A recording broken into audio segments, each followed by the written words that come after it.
वरती science track तेच तुला फक्त जॉईन करायचंय. Yes ma'am. हा चला येस. सो आपलं ऑलरेडी गेलेत बऱ्याच 5-7 मिनिटं गेले आपले.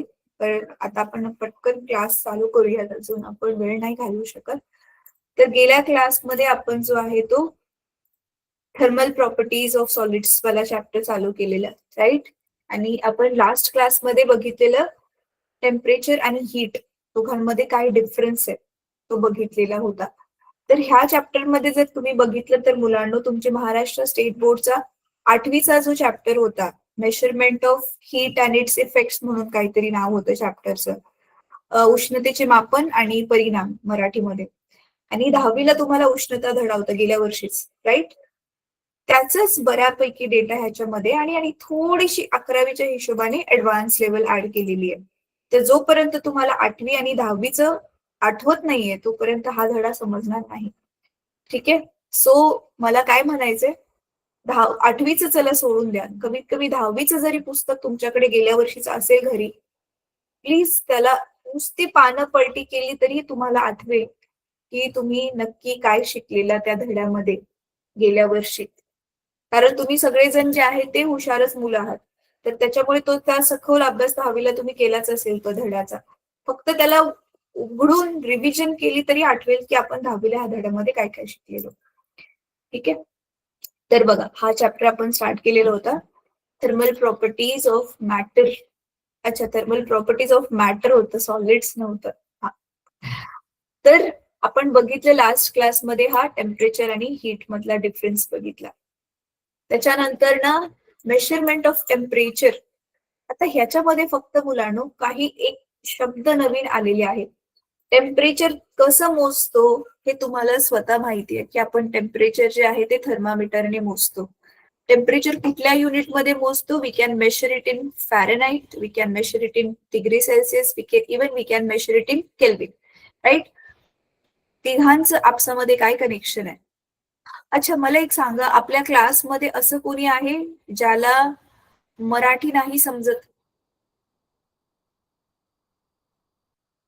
कोणी असेल तर हँड रेज करा, कारण मी फुल ऑन तुम्हाला मराठीमधून शिकवते. आणि असं कोणी असेल की ज्याला मराठीच समजत नाहीये, मग तो प्रॉब्लेम होईल सगळ्यांना. अच्छा, ज्यांना ज्यांना मराठी समजते त्यांनी हात वर करा मोबाईलचा. ज्यांना ज्यांना मराठी समजते त्यांनी मोबाईलचा हात वर करा.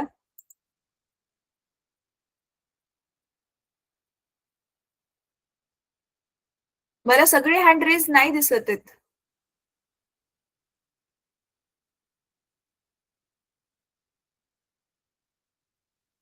ओके, ठीक आहे, ग्रेट, सगळ्यांना समजते, नाईस.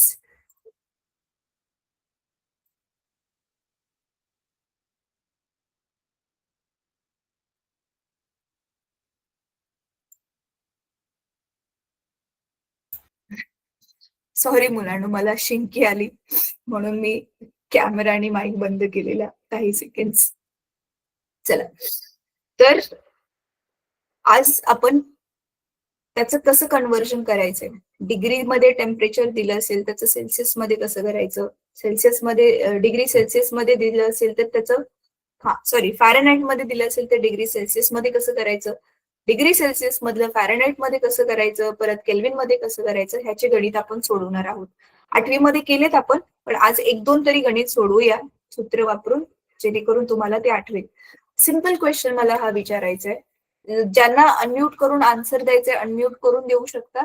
ज्यांना चॅटमध्ये आन्सर टाईप करायचे ते चॅटमध्ये पण आन्सर टाईप करू शकतात.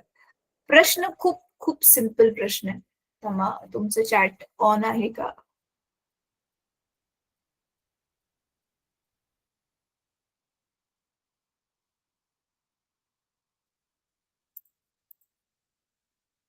मला चॅटची सेकंड ऑनच आहे. Yes, you can send me messages.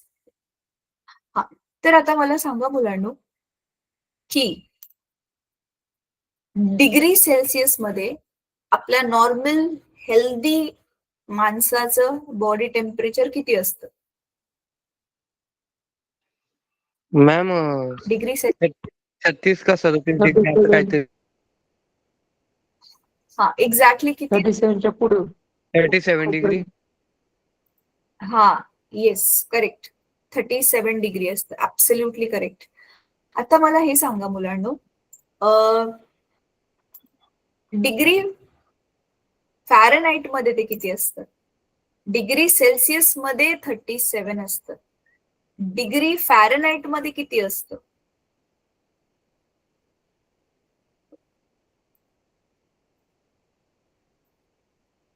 बघितलं, हा तुमचा 8वीचा प्रश्न आहे.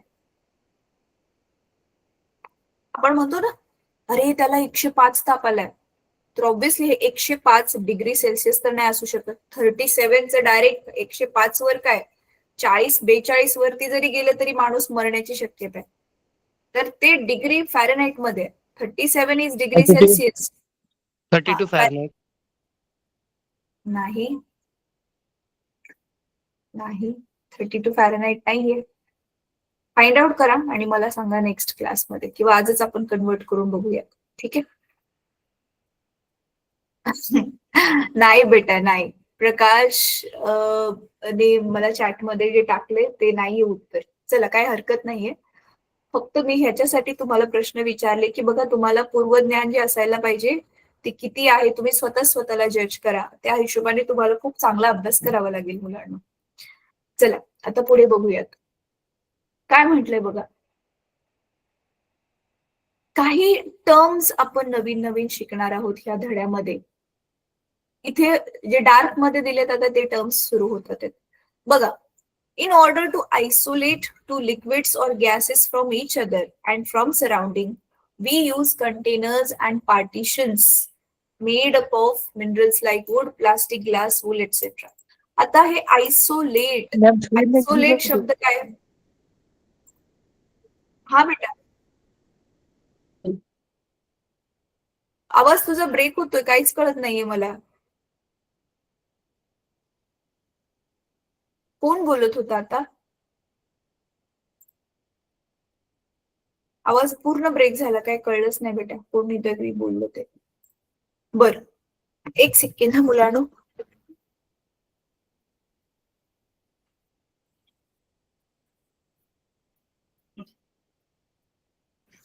मी खिडकी खोलली नेटवर्क चांगलं स्टेबल राहण्यासाठी.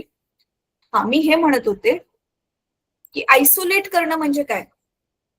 What is the meaning of this word isolation और isolate? What is the meaning?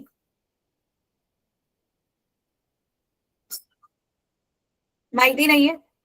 Isolate करणं म्हणजे सगळ्यात पासून सेपरेट करणं मुलांना.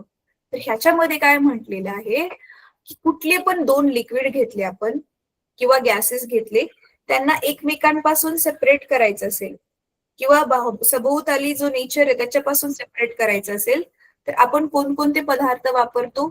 ग्लास, प्लास्टिक, वूड हे वापरतो. सगळ्यात बेस्ट एक्झाम्पल, तुमच्या घरी थर्मस कोणाकोणाकडे आहे? थर्मस माहितीये ना तुम्हाला, ज्याच्यामध्ये पाणी गरम असेल तर गरमच राहतं, चहा गरम गरम ठेवला तर गरमच राहतो. तर असा जो थर्मस आहे तो कोणाकोणाकडे आहे घरी?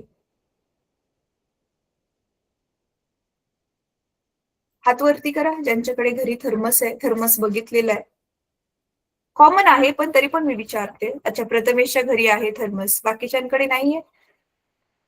बरं ठीक आहे, काय हरकत नाही. पण थर्मस असतो माहितीये ना मुलांना.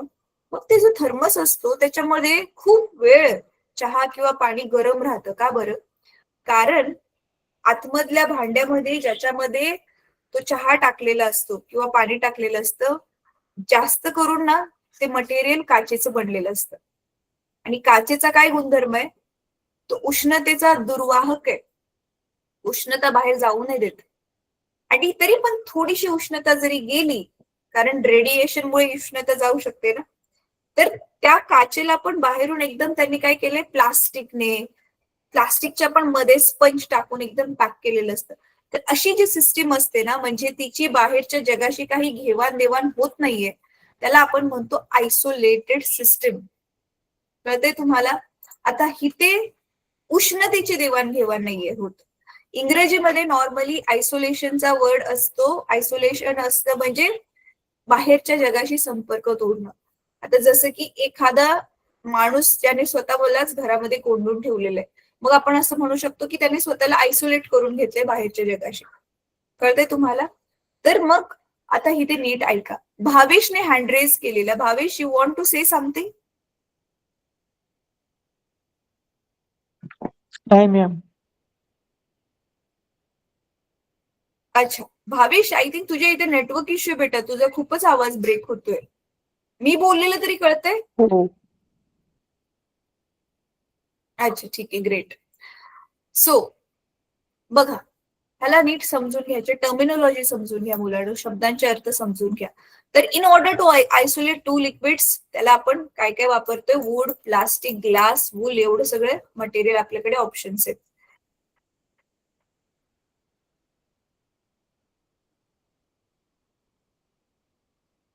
बघा, an ideal wall. Ideal wall, ideal म्हणजे उत्कृष्ट म्हणू शकतो आपण. एक उत्कृष्ट भिंत. आता इथं भिंतीचा अर्थ आपल्या नॉर्मल भिंतीशी नाहीये. त्या दोन गॅसेसला किंवा त्या दोन लिक्विड्सला सेपरेट करणारी जी मधली भिंत असते ना, त्याला इथे आयडियल वॉल म्हटलंय. And ideal wall or partition separating two systems is one that does not allow any flow or exchange of heat from one system to other. म्हणजे एक उत्कृष्ट भिंत तीच असेल दोन गॅसेसला किंवा लिक्विडला सेपरेट करणारी, जी हीटचं एक्सचेंज अजिबात अलाउ नाही करत आहे. कळते? म्हणजे चांगली वाली भिंत आहे ना. इकडची हीट तिकडे जाते ना, तिकडची इकडे येते. Such a perfect thermal insulator is called an adiabatic wall. अशी जी भिंत असते त्या भिंतीला काय नाव दिलेलं आहे? Adiabatic wall. आणि ॲडियाबॅटिक वॉल म्हणजे ज्या सिस्टीम मध्ये, म्हणजे ज्या व्यवस्थेमध्ये आपण ती ॲडियाबॅटिक वॉल टाकून एक सिस्टीम बनवली, त्या सिस्टीमला आपण नाव देतो ॲडियाबॅटिक सिस्टीम. कळतंय? म्हणजे आपण काय केलं, एक जसं की आपला बॉक्स असतो ना, नॉर्मली पुठ्ठ्याचा बनलेला जसा बॉक्स आहे किंवा लाकडाचा बनलेला बॉक्स आहे, आणि त्याच्या आतमध्ये आपण काहीतरी ठेवलं, मग त्याचा बाहेरच्या जगाशी संपर्क तुटला जातो. आपल्या घरी ऑलरेडी एक आयसोलेटेड सिस्टीम अशी आहे मुलांना, जी बाहेरच्या जगाशी तिचा हीट एक्सचेंज जो आहे तो पूर्ण शून्य तर कधीच नाही होत, पण खूप कमीत कमी होतो. कोणती अशी सिस्टीम आहे आपल्या घरामध्ये सांगा? क्लू देते ती किचन मध्ये. ऑलरेडी आपल्याकडे हा ऐकून आलं मॅम. आपल्या घरामध्ये अशी ॲडियाबॅटिक सिस्टीम, म्हणजे अशी सिस्टीम जिचा बाहेरच्या जगाशी उष्णतेची काही घेवाणदेवाण होत नाहीये, ती ऑलरेडी प्रेझेंट आहे आपल्या घरामध्ये, किचन मध्ये. काय आहे ती वस्तू? कोणती आहे सांगा? Fridge. Fridge. Yes, absolutely. Fridge मध्ये वस्तू थंडची थंडच राहते. फ्रीज जी आहे तिची हीट बाहेरच्या जगाशी एक्सचेंज नाही करत आहे, जोपर्यंत आपण त्या फ्रीजचा दरवाजा उघडत नाहीये तोपर्यंत. कळतंय?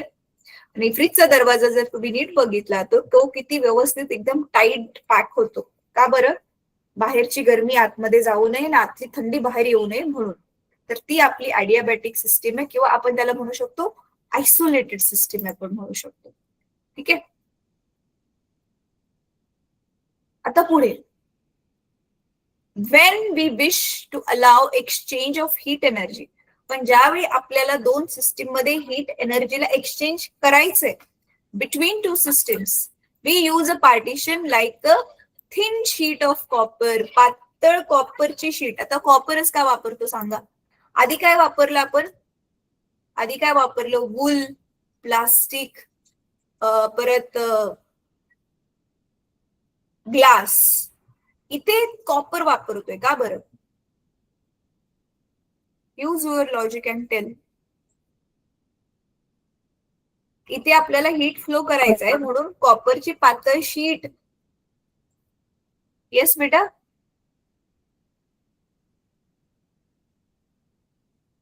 हीट एक्सचेंज करायची म्हणून आपण कॉपर वापरते. म्हणजे कॉपर मध्ये कुठला गुणधर्म असेल?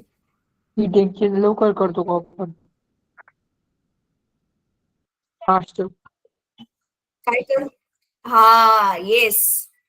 Copper is good conductor of heat. Yes.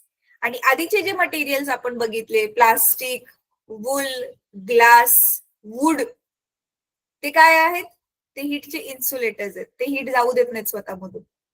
आणि कॉपर हीटचा फ्लो अलाव करते आणि तेच आपल्याला हवं आहे ना. कॉपर बघा, इलेक्ट्रिसिटीचा पण गुड कंडक्टर आणि हीटचा पण तो गुड कंडक्टर आहे. राईट.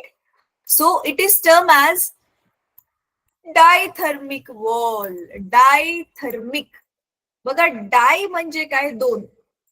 थर्मिक म्हणजे उष्णता, म्हणजे दोन्ही बाजूनी उष्णता येते जाते, म्हणून ह्याचं नाव दिलेलं आहे डायथर्मिक. प्रत्येक शब्दाच्या मागे एक लॉजिक आहे नावं देण्याचं. हा, काय काय शब्द थोडे विचित्र असतात, पण इथे त्याचं म्हणजे परफेक्टली लॉजिक बसतंय. डायथर्मिक म्हणजे अशी भिंत जी दोन्ही बाजूंची हीट एक्सचेंज अलाव करते. ठीक आहे. आता हा वाला जो पोर्शन आहे ना मुलांनो, हा तुम्ही स्वतः वाचा. हा कारण खूप सिम्पल वाला पोर्शन आहे. ठीक आहे. कारण हे मेजरमेंट ऑफ टेम्परेचर कसं करतो आपण हे मी एक्सप्लेन तुम्हाला ऑलरेडी केलेच आहे. त्याच्याशी रिलेटेड हा पोर्शन आहे. हा तुम्ही स्वतःहून जरा वाचून काढा.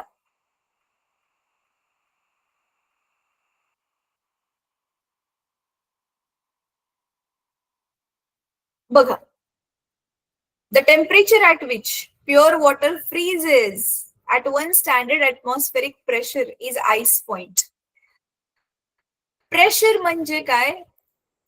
त्या रूम मध्ये किती प्रेशर आहे हवेचं, त्या स्टँडर्ड प्रेशरला ज्यावेळी पाण्याचं काय होतंय, फ्रीजिंग होऊन आईस बनतोय, त्याला आपण काय नाव दिलेलं आहे? आईस पॉइंट किंवा फ्रीजिंग पॉइंट. इझी. आणि ह्यालाच आपण मेल्टिंग पॉइंट पण म्हणतो. कारण सेम टेम्परेचरला आईसचं पाणी बनतंय जर आपण त्याला हीट दिली, आणि सेम टेम्परेचरला पाण्याचं आईस बनायला सुरुवात होतो ज्यावेळी आपण त्याला थंड करतोय, म्हणजे हीट काढून घेतोय. हीट दिल्यावर पाणी बनतंय, हीट काढून घेतल्यावरती बर्फ बनतोय सेम टेम्परेचरला. राईट. म्हणूनच ह्याला आईस पॉइंट पण म्हणतात, फ्रीजिंग पॉइंट पण म्हणतात आणि मेल्टिंग पॉइंट पण म्हणतात. तर ही गोष्ट तुम्हाला आधी ऑलरेडी माहिती होती. It's just revision for us. आता पुढे, the temperature at which pure water boils and vaporizes into steam at one standard atmospheric pressure is called steam point or boiling point. This is also the temperature at which steam changes to liquid. Steam changes to liquid water. म्हणून ह्याची काय नावं दिलेत? Steam point आणि boiling point. कळतंय? ह्या same टेम्परेचरला जर पाणी असेल तर त्याचं वाफेमध्ये रूपांतर होते, वेपरायझेस म्हणजे त्याची वॉटरची वेपर बनते, वॉटर वेपर. आणि सेम टेम्परेचरला जर ऑलरेडी आपल्याकडे वॉटर वेपर असेल, तिला जर आपण थंड केलं तर ती परत महागारी पाणी बनायला सुरुवात होईल. ठीक आहे. So this is simple. हा इझी वाला सिम्पल वाला टॉपिक होता. आता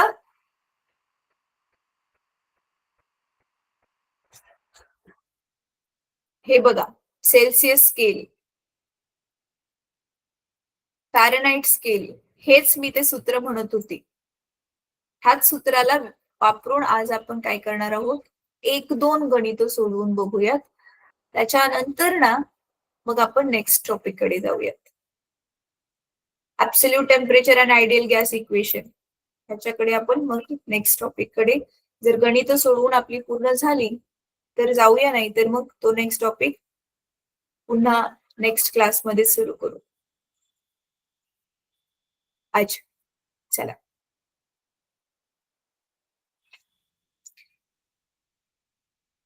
बघा, हा वाला आपला फॉर्म्युला काय आहे? TF म्हणजे temperature in Fahrenheit -32 is equal to TC, temperature in degree Celsius. इकडे अपॉन 180 आहे, इथे अपॉन 100 आहे. तर हे सूत्र तुम्हाला पाठ करायचंय, फॉर्म्युला तुम्हाला बाय करायचंय. आणि केल्विन मधला रिलेशन देणारा पण फॉर्म्युला आहे. तो कुठे गेला केल्विन वाला फॉर्म्युला? केल्विन मध्ये जर तुम्हाला टेम्परेचर काढायचं असेल मुलांनो, तर डिग्री सेल्सिअस मध्ये जे टेम्परेचर दिलेले ना, त्याच्यामध्ये तुम्ही किती ऍड करता? आठवते हे Havilah 273. Yes 273 absolutely correct.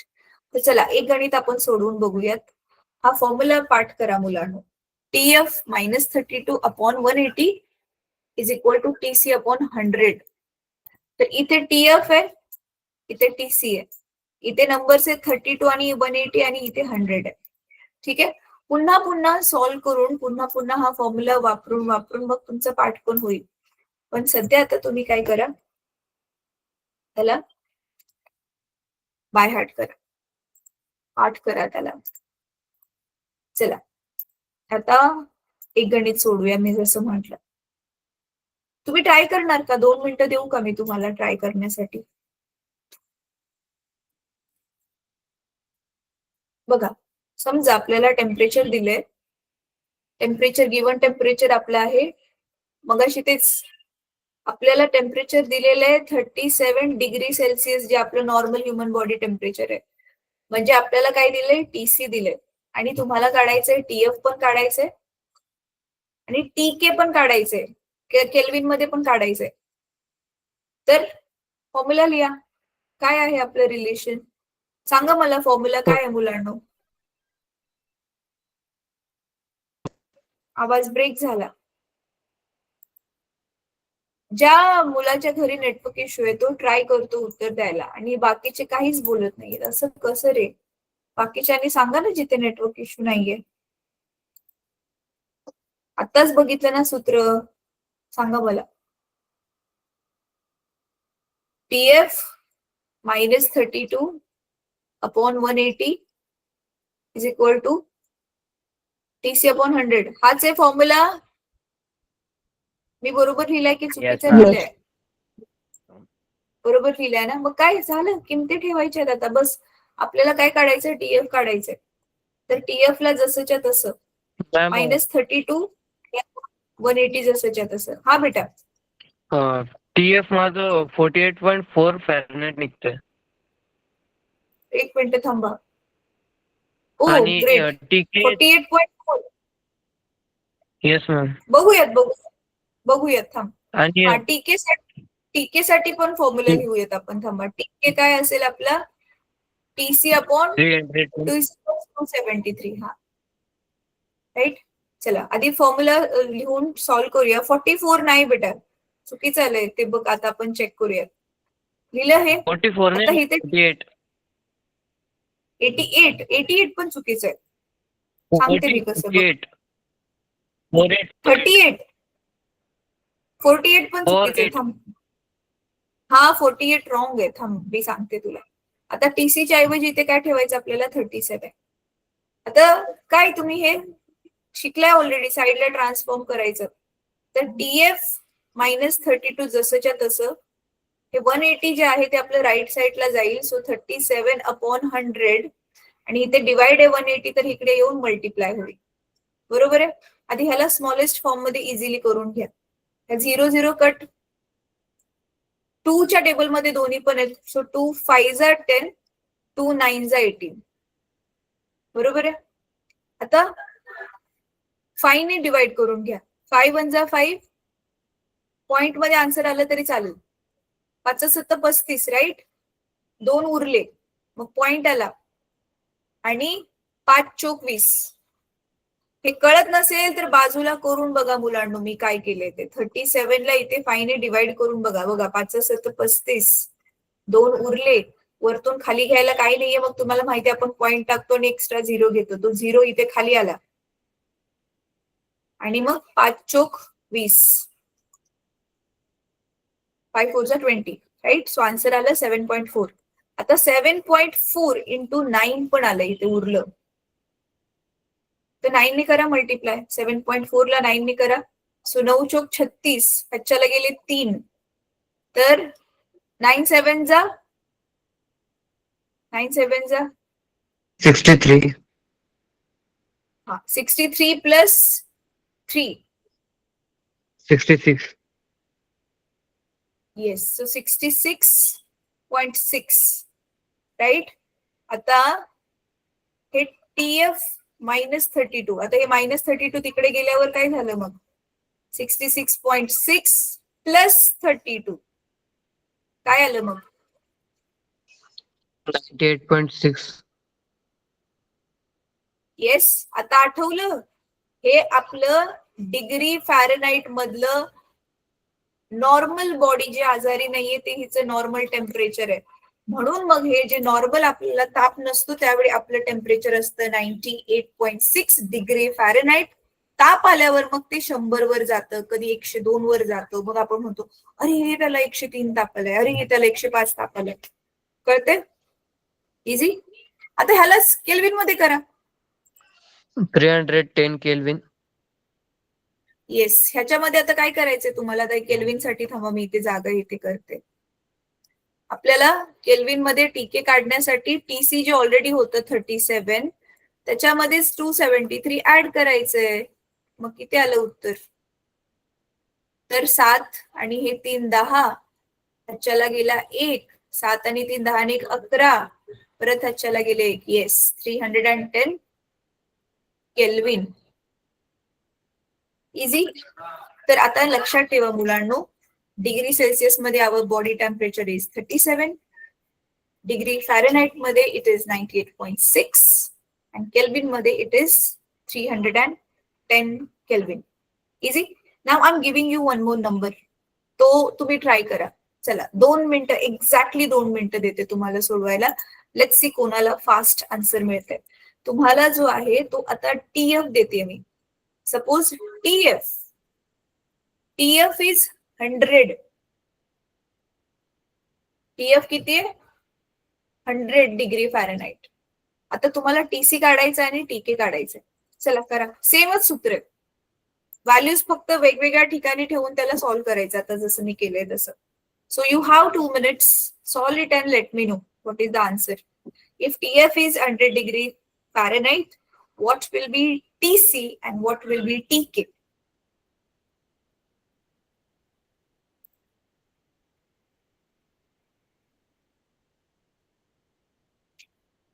Solve करून झाल्यावर तुमचा मोबाईलचा हँड रेज करा आणि चॅटमध्ये पण तुम्ही आन्सर टाईप करू शकता. पण हँडच रेज करा. आधी हँड रेज करा, मला तोंडी उत्तर सांगा, कारण चॅटमध्ये टाकलं बाकीच्या मुलांना पण ते उत्तर दिसेल. So just raise your hand, I will come to know. ओमचं एवढ्या लवकर झालं पण. ओम बेटा, सगळं सॉल्व्ह करून स्टेप्स पण सोडवून दाखव हा नोटबुक मध्ये. रफ मध्ये फटाफट कॅल्क्युलेशन करून मला उत्तर सांगू शकतोस तू, पण एक्झाम मध्ये तुला प्रॉपरली सगळ्या स्टेप्स सॉल्व्ह करायचे जसं मी इथे केलेलं आहे. सो तसं करून झालंय तुझं? 1 मिनिट मॅम, मग मी म्हणजे नीट अँड क्लीन लिहून दावतो तुम्हाला. हा, yes, please do that.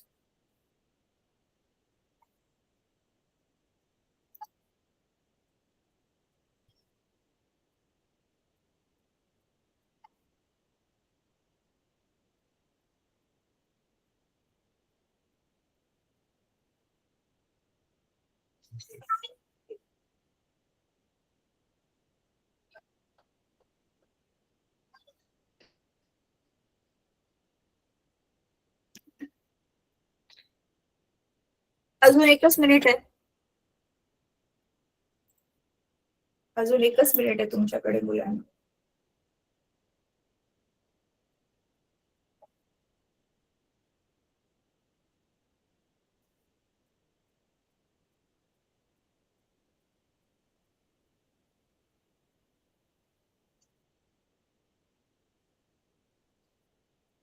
Bus time up.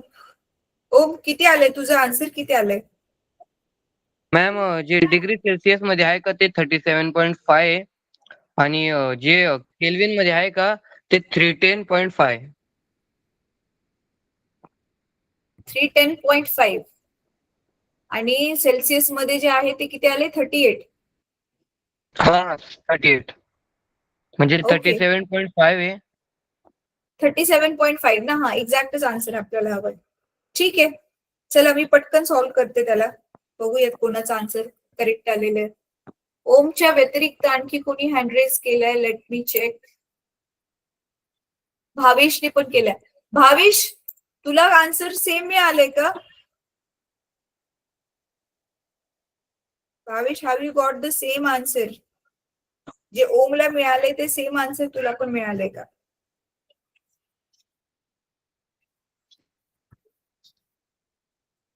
बरं ठीक आहे. चला किती दिले? TF 100 दिलाय ना?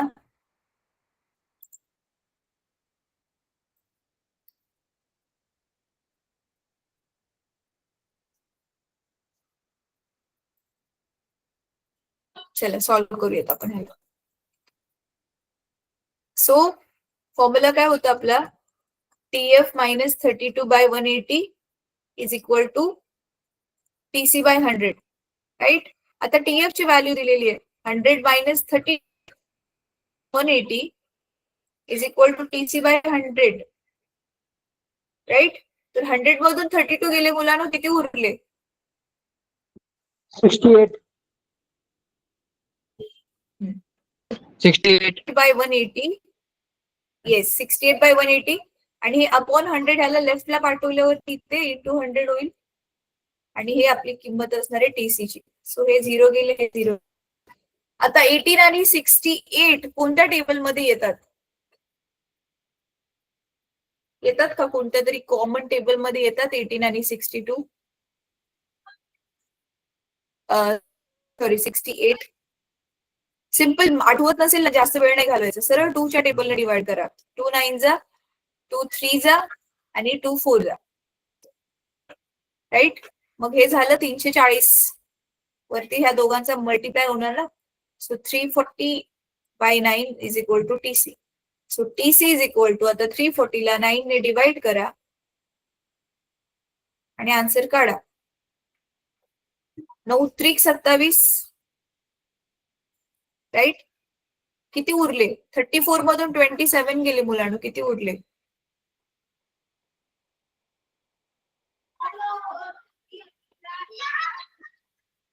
सॉरी 9 चा टेबल घेतलाय ना. हा, 9 त्रिक 27 बरोबर. किती उरले? 7 उरले. वरतून आला 0.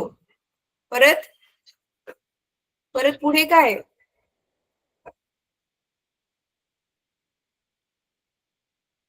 कितीने भाग जाईल पुढे मुलांनो? अरे तुम्ही काय बोलत का नाहीये? आता काय मी डिव्हिजन शिकवू का चौथीचं तुम्हाला? तिसरी चौथीचं 9 किती जा 70? काय घेणार तुम्ही?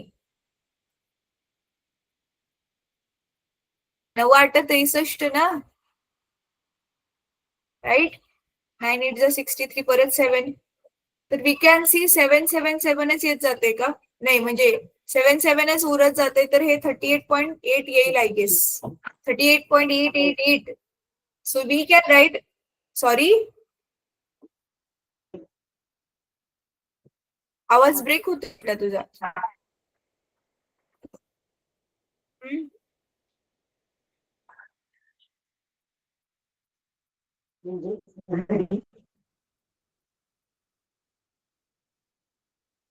अरे हा, सॉरी मी इथे एक मिस्टेक घेतले. 9 7 चा येणार 63. हा, इथे पण 63 9 7 चा 8 जा नाही, 72 होतं. नाही तर इथे 777 येत जाणार, 777च येत जाणार आहे. सो वी कॅन राईट, इकडचा 7 काढून आपण माहितीये ना प्रिव्हियस नंबरला इन्क्रीज करतो 5 पेक्षा मोठा असल्यावर. सो 37.78 डिग्री सेल्सियस TC आहे ना. सेम वे TK काढा आता. So 37.78 plus 273. म्हणजे सो 270 37.78, राईट? इथे 0 0 घेणार आपण. बेटा म्यूट कर, कोणाचा माईक ओपन आहे?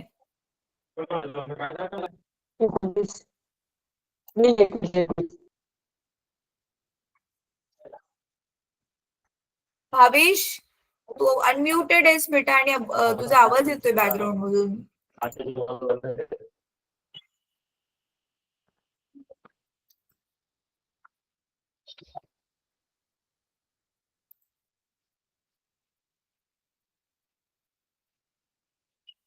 भावेश, माझ्याकडून तुझा माईक म्यूट होत नाहीये, तू स्वतःला म्यूट कर. चला, सो इथे मग 78 ऍज इट इज, 7 आणि 3 10, कॅरी 1, परत 7 आणि 3 10, 1 11. सो TK 310.78 केल्विन, केल्विनचा के. अच्छा, सो TC मला मिळालं 37.78. ओम तू किती म्हणालेलंस?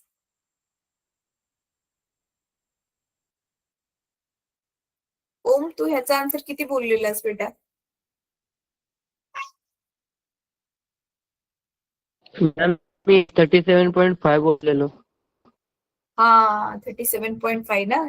एकदम अक्युरेट उत्तर काढायचं जसं आता आपण काढलं, कारण फिजिक्स मध्ये अक्युरेट आन्सर्स एक्सपेक्टेड आहेत. आणि जर राऊंड ऑफ करायचं असेल त्याला तर ते क्वेश्चन पेपर मध्ये तसं मेन्शन पण असतं. पण जोपर्यंत मेन्शन नाहीये तर बोर्डाच्या नियमानुसार at least up to second decimal place म्हणजे पॉइंट नंतर आणखी 2 घरापर्यंत तरी तुम्हाला कॅल्क्युलेशन्स करून दाखवायचं असतं आणि जी व्हॅल्यू विचारलेली असते ती नक्की करून दाखवायची असते. तर तुम्ही बघू शकता मुलांनो, जसं आपण हायर क्लासेस मध्ये आलोय, सिंपल सरळ कॅल्क्युलेशन होणाऱ्या व्हॅल्यूज न देता पॉइंट्स मध्ये आन्सर येणाऱ्या values most of the books मध्ये दिलेल्या आहेत, आपल्या टेक्स्टबुक मध्ये पण दिलेल्या आहेत. बिकॉज तेच आपलं टास्क आहे ना, की मुलांनी स्वतःला प्रूव्ह करायचंय. आता ते लहान नाहीयेत, पहिली गोष्ट 11वी मध्ये आलेत, सगळ्याच गोष्टी त्या इंग्लिश मधून घेणार आहेत. त्याच्यामुळे मग इथे आन्सर्स आपल्याला सेकंड डेसिमल प्लेस पर्यंत एकदम अॅक्युरेटली काढायचे. क्वेश्चन्स तुमचे स्ट्रेट फॉरवर्ड नसतील, असे थोडेसे फिरवून, म्हणजे कॅल्क्युलेशन ज्याच्यामध्ये थोडस कठीण करणं जाईल त्या हिशोबाने इथे गणित दिलेली असतात. So we need to have more and more practice. ठीक आहे, आता टेक्स्टबुक शेअर करते, थांबा मी तुमचं.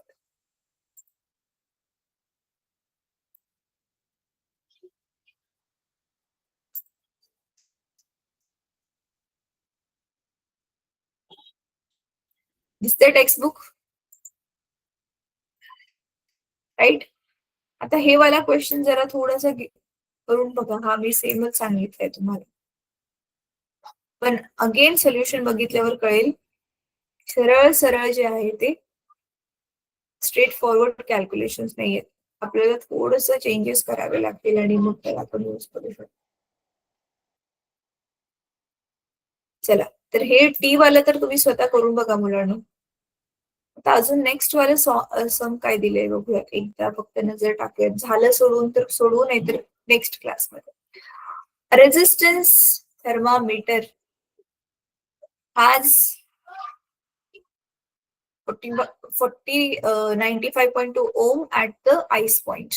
रेझिस्टन्स, एका थर्मामीटरचा रेझिस्टन्स बघा किती आहे, 95.2 ओम ऍट आईस पॉइंट, म्हणजे आईस ज्यावेळी मेल्ट होते तो पॉइंट, किंवा मेल्टेड वॉटर परत एकदा काय बनते, आईस बनते, तेव्हाचा जो हा पॉइंट आहे. And 136.8 degree at the steam level, म्हणजे ज्यावेळी ते स्टीम बनते त्या स्टीम लेवलला एवढं त्याचं काय होतंय, रेझिस्टन्स वाढते. What resistance would be obtained if the actual temperature is 27 degrees Celsius? I want you people to try this example. हे ट्राय करा, तुम्हाला जर सॉल्व्ह करता येते का, आणि नसेलच जर जमत तर आपण ह्याला डेफिनेटली सॉल्व्ह करणार आहोत. ठीक आहे, तर चला आता 2च मिनिटं राहिलेत.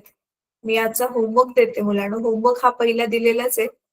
हे सॉल्व्ह वाले जे एक्झाम्पल्स आहेत ते परत एकदा सॉल्व्ह कर. आणि